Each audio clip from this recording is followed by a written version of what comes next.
At 5:17 p.m., the moment most cities are at peak congestion and human movement is at its daily maximum, the modern urban environment becomes most vulnerable to systemic failure. When infrastructure stress, supply disruption, or a cascading utility outage begins, the window for safe evacuation does not close gradually, it slams shut. History and emergency management data repeatedly show that once density thresholds are crossed, escape routes that appear viable on maps become kinetic traps in reality. This is where most people make their first fatal mistake. They assume that leaving the city is simply a matter of deciding to go. In real-world collapse dynamics, timing, route physics, and human behavior determine survival long before fuel or food becomes the limiting factor. The analysis begins with a simple but uncomfortable truth. Urban evacuation is governed less by distance and more by flow rate. Traffic engineers measure this in vehicles per hour per lane, and under ideal conditions, a single highway lane can move roughly 2,800 to 2,000 vehicles per hour. But emergencies never produce ideal conditions. The moment uncertainty spreads, whether from a regional blackout, severe weather escalation, or supply chain disruption, driver behavior becomes erratic. Studies from the Federal Highway Administration show that even minor disturbances can reduce roadway throughput by 30 to 50%. In a true SHTF scenario, that reduction compounds rapidly as stalled vehicles, minor collisions, and fuel shortages begin to accumulate. What looks like an open escape corridor, 4:30 p.m., can become functionally impassable by 6 dawn. The common misunderstanding is the belief in the last-minute bug out. Many urban residents imagine they will wait for confirmation of danger and then leave quickly using major highways. This assumption ignores a fundamental property of human systems under stress: synchronization failure. When thousands or millions of individuals act on the same signal at nearly the same time, infrastructure designed for smooth statistical flow becomes overwhelmed by burst demand. Emergency planners sometimes refer to this as the bathtub effect. Flow in exceeds flow out, and the system fills until movement stops. During the 2017 evacuation before Hurricane Irma, portions of Florida's highway network experienced fuel depletion and gridlock, extending for dozens of miles, despite days of advance warning. That was not a full systemic collapse scenario. It was a controlled evacuation with functioning government support. The implications for a sudden grid-down event are significantly more severe. The hidden science most people overlook involves network fragility and nonlinear congestion. Urban road systems are not evenly resilient.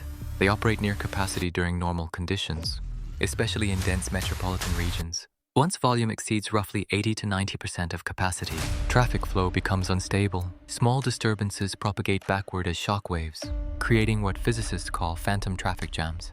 In evacuation conditions, these shock waves multiply. One stalled vehicle on a critical artery can reduce effective throughput of an entire corridor by more than half.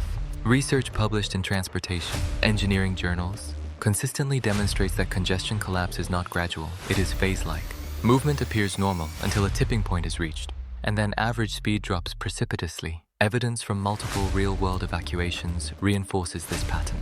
During the 2005 evacuation ahead of Hurricane Rita, portions of the Houston metropolitan area experienced what emergency officials later described as a full network seizure. Travel times that normally required 2 hours expanded to more than 20. Heat exposure inside vehicles became a medical risk factor. Fuel logistics broke down. Emergency services struggled to move in either direction. Importantly, most of the individuals trapped in that gridlock had done what conventional advice suggested. They used the primary highways and left when official warnings intensified. The failure was not personal, it was structural. The survival implications are stark. In a fast-moving SHTF scenario, your real window to escape an urban area may be measured in hours before public awareness spikes, not days after official alerts. Once the majority begins to move, road viability collapses faster than most models predict. This is why serious preparedness planning focuses less on destination and more on departure timing and path diversity. Urban survival during early collapse phases is fundamentally a race against density, not distance. The individuals who clear the critical congestion threshold early move through the network, while it still behaves like a fluid system. Those who wait too long encounter a system that has effectively solidified. But the situation escalates further when we examine how modern cities depend on tightly synchronized supply chains. Most urban fuel stations operate on just-in-time delivery cycles. Under normal conditions, this is efficient. Under stress, it becomes a vulnerability multiplier. Data from the U.S. Energy Information Administration has shown that metropolitan fuel reserves at the retail level often represent only a few days of typical demand. During evacuation surges, localized shortages can appear within hours. When even a small percentage of drivers begin topping off tanks simultaneously, distribution terminals cannot replenish stations quickly enough. This creates secondary congestion effects as drivers begin detouring in search of fuel, further destabilizing traffic flow.